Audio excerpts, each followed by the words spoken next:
Itu suara dari dalam. Tapi menariknya, inner voice ini itu bisa mengalahkan semua suara-suara yang ada di luar. Jadi inner voice ini bisa mengalahkan suara dari motivator, suara dari tetangga, suara dari suami sendiri, bahkan istri sendiri, dari alim ulama, dari tokoh masyarakat, kalah semua sama inner voice ini, sama suara dari dalam. Dan menurut pakar, suara dari dalam ini itu per menitnya sampai 4.000 kata.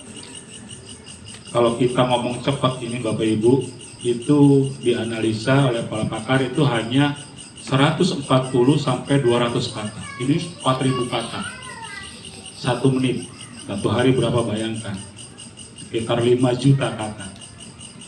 Nah, suara-suara dari dalam hati kita itu, di dalam diri kita itu, kalau tidak kita maintain dengan baik, itu akan menjadi hal yang negatif.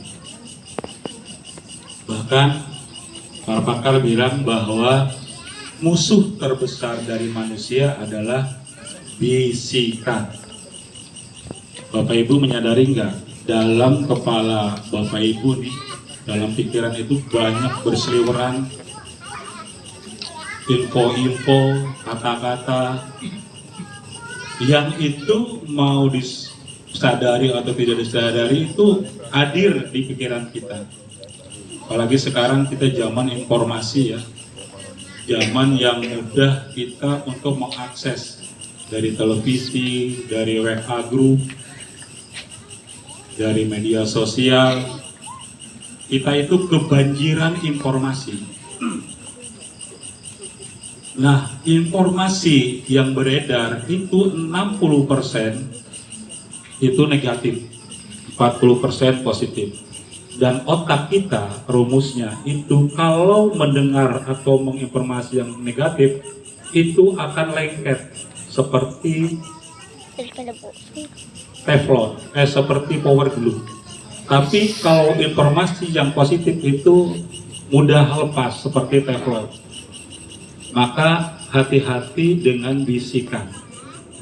Karena salah-salah kita menanggapi bisikan itu akan menjadi langkah yang tidak benar bagi kita di kehidupan.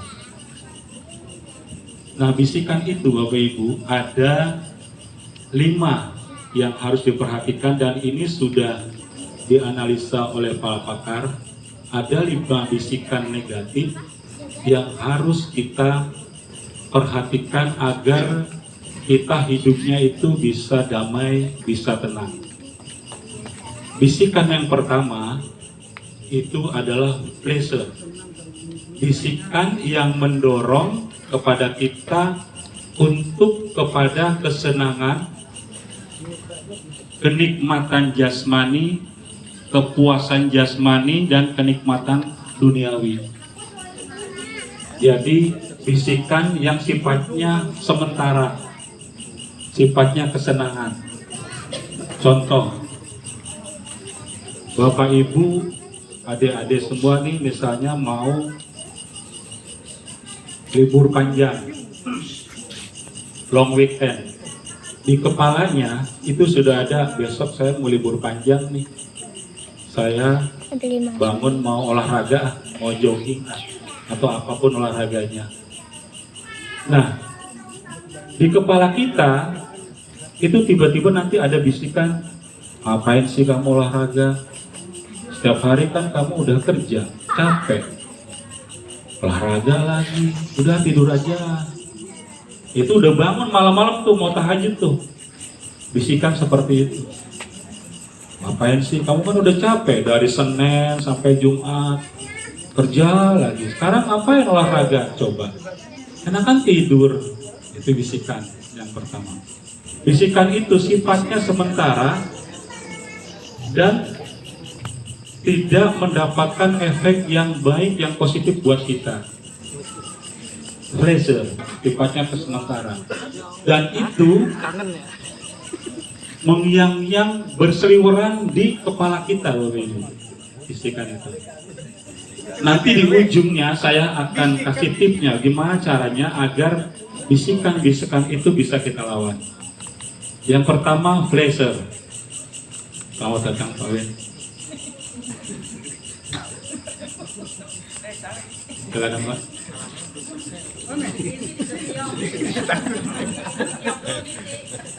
Pak Ben ini orang ganteng kedua setelah Pak RT. Bisikan yang kedua adalah head. Bisikan itu sifatnya mendorong pada kita untuk membenci, mendengki, bahkan ingin menjatuhkan dalam tanda kutip karakter orang lain. Nah, Bapak Ibu, ini harus dipahami ketika kita ada bisikan yang sifatnya benci, dengki, atau bahkan ingin menghancurkan karakter orang, ini datangnya dari setan. Dan orang yang mempunyai sifat dengki, sifat iri, itu saya jamin rezekinya seret. Saya jamin rezekinya nggak akan lanjut. Kenapa? Ketika kita dengki, kita iri sama rezeki orang lain, saya tanya Bapak Ibu, rezeki yang ngasih siapa? Yang ngasih rezeki kita siapa? Allah.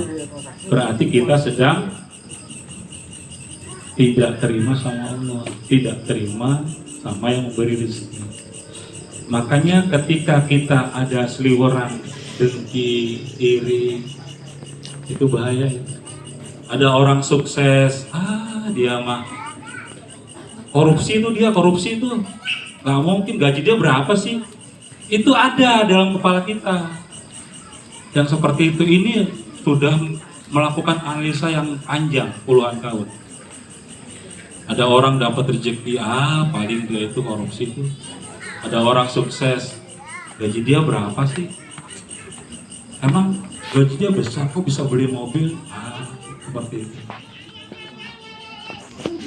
Kita lagi ngomong sama rekan kita, sama tetangga kita, dia mah bisanya ngomong doang tuh, emang dia bisa praktek. Nah itu seperti itu tuh ada di berseliweran di kepala kita, Bapak Ibu. Hati-hati dengan bisikan, karena itu akan menghancurkan karir kita. Itu yang kedua. Yang ketiga, hari itu bisikan kepada kita yang cenderung kepada tergesa-gesa, gak sabaran. Ini sifat dasar manusia seperti ini. Ini majelis banget saya ketika dikasih materi ini. Ya Allah, ini buat saya juga nih. Sifatnya tergesa-gesa. Kita doa ingin segera dikabul. Kita minta apa ingin segera dikabul. Sifatnya tergesa-gesa. Kita mau ini, saya nggak mau, saya pokoknya maunya ini. Itu sifatnya tergesa-gesa. Karena di dalam pemikiran kita, apa yang akan kita mau itu harus diwujudkan.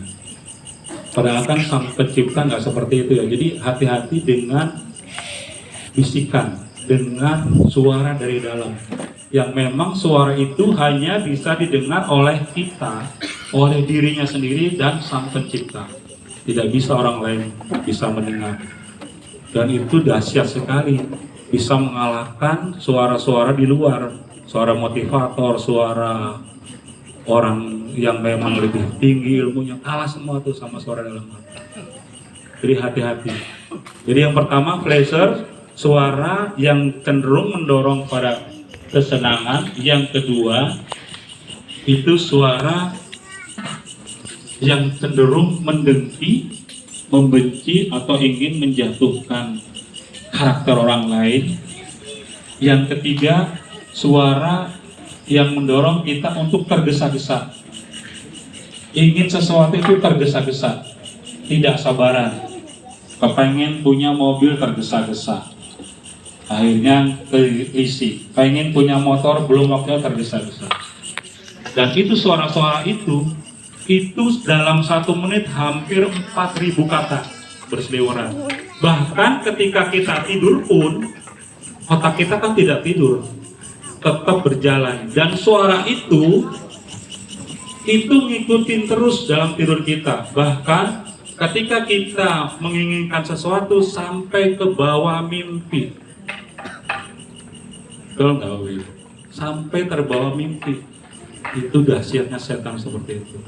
Ketika kita memimpikan di siang harinya, menginginkan sesuatu, ingin tergesa-gesa terbawa mimpi. Maka benar kata para pakar, 1 hari itu hampir 5 juta kata.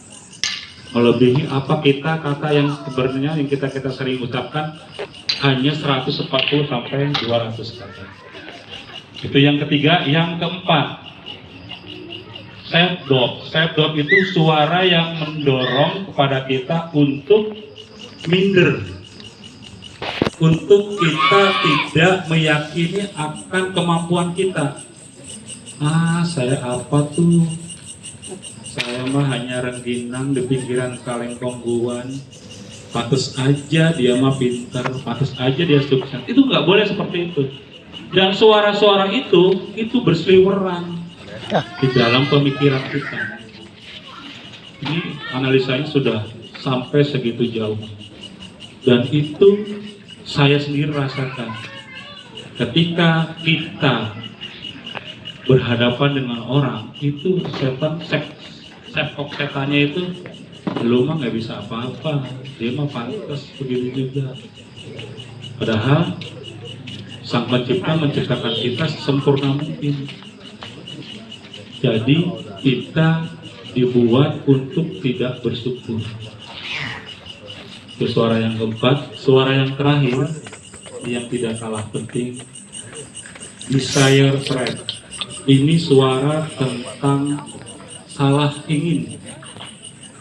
Jadi kita itu sering mempunyai pemikiran yang salah ingin. Saya kepengen itu, padahal dia nggak memikirkan sanggup nggak ya saya dengan ekonomi seperti ini. Tapi kalau setan nggak berpikir seperti itu, pokoknya ente harus dapat itu. Akhirnya apa? Korupsi, akhirnya manipulasi seperti itu. Dan ini suara-suara ini 24 jam